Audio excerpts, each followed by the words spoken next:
हकीकत है या ख्वाब, मगर ये एहसास बढ़ता ही गया। किसी के हाथ मुझे मेरी गर्दन से नीचे महसूस होने लगे। मेरे मुंह से फौरन चीख निकल गई।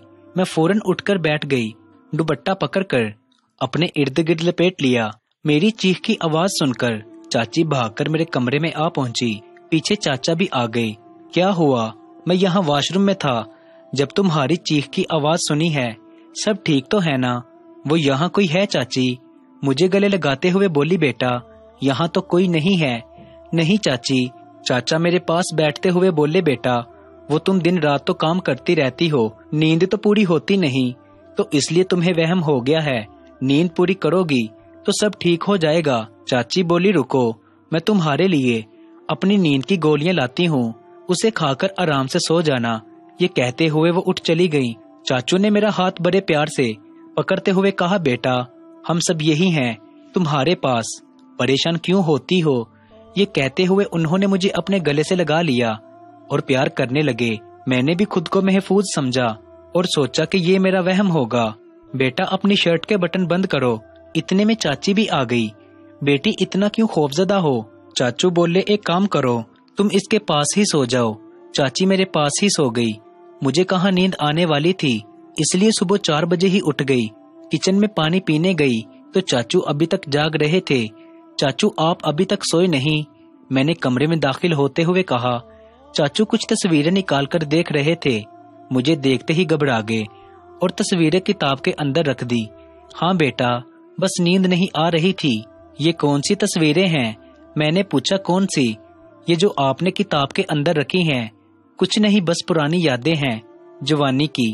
क्या आपकी शादी की तस्वीरें हैं? मुझे भी देखनी है। नहीं नहीं। अच्छा बेटा, अपनी चाची को उठा देना, उसने आज जल्दी जाना है। चाचू बात को टाल गए। मैं तैयार होकर कॉलेज के लिए घर से निकलने लगी तो चाची बोली, बेटा हम 3 दिन के लिए शादी पर जा रहे हैं और जाना भी बहुत जरूरी है। तुम्हें अकेला छोड़ जाना तो नहीं चाहते थे, मगर तुम्हारे पेपर हैं। मैंने कहा, कोई बात नहीं बेटा, घर के अंदर ही रहना, जल्दी आ जाना एकेडमी से, दरवाजा बंद कर लेना, अगर कोई भी मसला हो तो फोन कर लेना, हर चीज घर में मौजूद है। मैं कॉलेज से वापस आई। सुबह कह तो दिया था कि कुछ नहीं होता, मगर उतना ही खौफ आ रहा था। घर के अंदर आते ही दरवाजा बंद कर दिया, घर की तमाम खिड़कियां वगैरह अच्छे से बंद कर दी और आराम से कमरे में आ गई। बेड पर लेट गई, आंखें बंद करके आज के पेपर के बारे में सोचने लगी कि अचानक कमरे के बाहर किसी के कदमों की आहट सुनाई दी। मैं चौंक कर उठी तो दरवाजे के नीचे से किसी के कदमों का साया नजर आया। मेरी तो डर और खौफ के मारे आवाज तक गले में अटक गई। कुछ समझ नहीं आ रहा था कि क्या करूं। फोन उठाया और आदल को कॉल मिलाई। प्लीज आदल आ जाओ, मुझे बहुत डर लग रहा है, यहाँ कोई है। 10 मिनट में आदिल आ गया।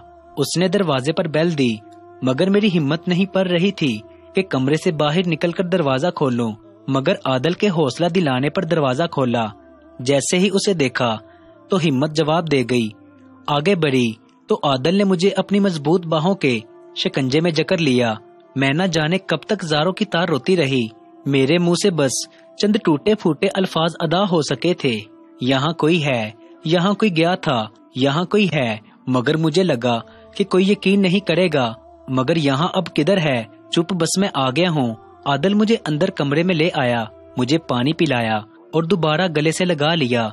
उसने मेरे लिए खाना बनाया। हम काफी देर तक बातें करते रहे। देखो आराम करो, मैंने पूरा घर चेक कर लिया है, कहीं कोई भी नहीं। मैंने पूछा, क्या आपने ऊपर चेक किया है? हाँ मैंने ऊपर चेक किया है, सवाए एक कमरे के जो लॉक है। हाँ वो अंकल लोगों का कमरा है, वो शादी पर गए हैं तो इसलिए वो लॉक है। आदल बोला, मेरे पास आओ, क्या तुम मुझसे प्यार करती हो? ये कहते हुए वो मेरे और करीब हुआ तो मैं फौरन पीछे हट गई। क्या कर रहे हो जान, क्या हुआ? आदिल बोला, क्या मेरा हक नहीं है तुम पर? हाँ हक तो है, मगर क्या तुम्हें मुझ पर यकीन नहीं? वो इतना जज्बात में आ गया था कि उसे मना करना मुश्किल हो रहा था। नहीं ये बात नहीं, देखो मैं तुम्हें खुद में समाना चाहता हूँ, तुम मेरी हो, तुम पर मेरा हक है।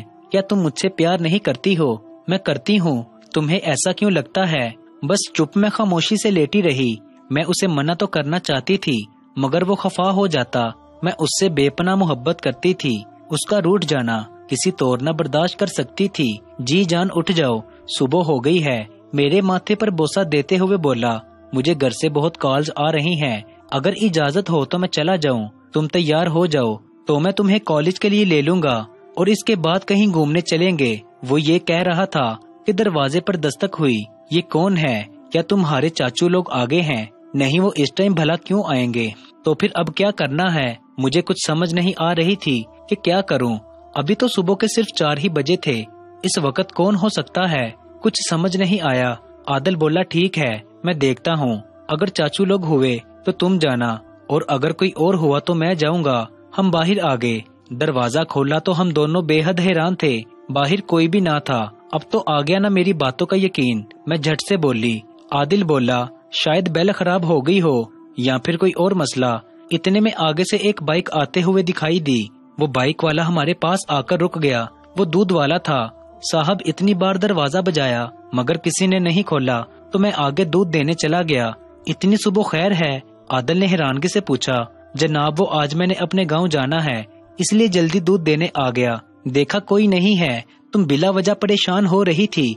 एक काम करो, तुम रेस्ट करो, मैं आता हूँ। दोपहर को तब तक थोड़ा सो भी लो। ये कहते हुए वो चला गया। मैं कमरे में वापस आ गई। अपने बिस्तर पर लेट गई मगर नींद कहाँ आनी थी, इसलिए उठकर नहाने चली गई। अभी मुझे वॉशरूम में गए 10 मिनट भी न गुजरे थे कि लाइट बंद हो गई। मेरी बेसाख्ता और खुद से मेरी चीख निकल गई मगर खुद को ये कहकर तसल्ली दी कि बल्ब खराब हो गया होगा। हिम्मत करके दरवाजा खोला। अंधेरे की वजह से मुझे कुछ नजर न आ रहा था। मैं बेड पर अपना फोन ढूंढने लगी कि अचानक किसी के बेहद सख्त और मजबूत हाथों ने मेरी नाक पर कोई कपड़ा रख दिया, जिसे सूंघते ही मुझ पर बेहोशी तारी होने लगी। मैंने बेहद मुजाहमत की मगर कोई फायदा न हुआ।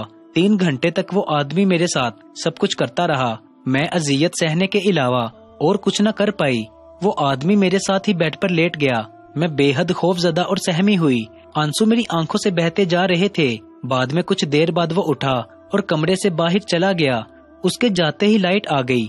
मैं उसके पीछे जाकर देखना चाहती थी मगर जिस्म अपने साथ इतनी बेदर्दी से सब किए जाने से दर्द से चूर था। थोड़ी देर बाद आदल का मैसेज आया, आज नहीं आ सकता।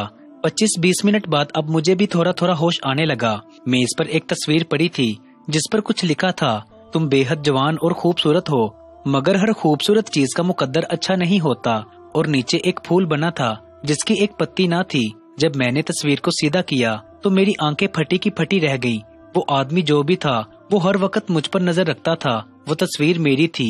इस कदर बेहया बगैर कपड़ों के मैंने उस तस्वीर को उठाया और किचन में ले जाकर जला दिया।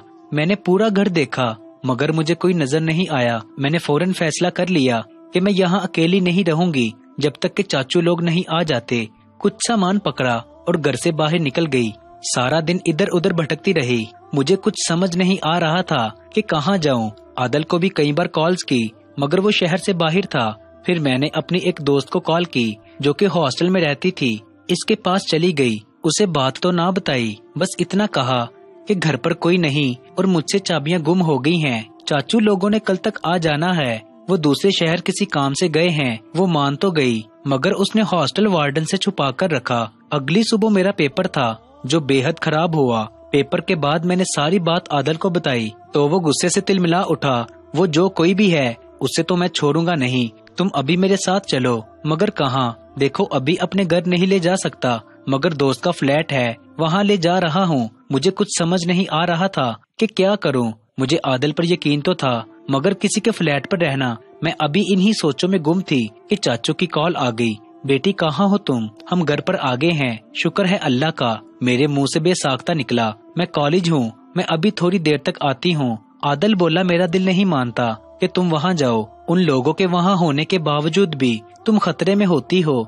सब कुछ खराब ही तो होता है मगर मेरी जान, घर भी तो जाना है। चलो ठीक है, जैसे तुम्हारी मर्जी, मगर जैसे ही कोई मसला हो मुझे फोन करके बता देना। घर पहुंची तो चाची मुझे मिली और बोली, तुम्हें कोई मसला तो नहीं हुआ? तुम्हारे अंकल को तुम्हारी फिक्र हो रही थी इसलिए वापस आ गए। मैं खामोश ही रही। शाम को खाना खाया, चाय बनाकर चाची को दी। वो टीवी पर ड्रामा देख रही थी और चाचू का कप लेकर उनके कमरे में चली गई। वो वॉशरूम में थे, शायद वो नहा रहे थे।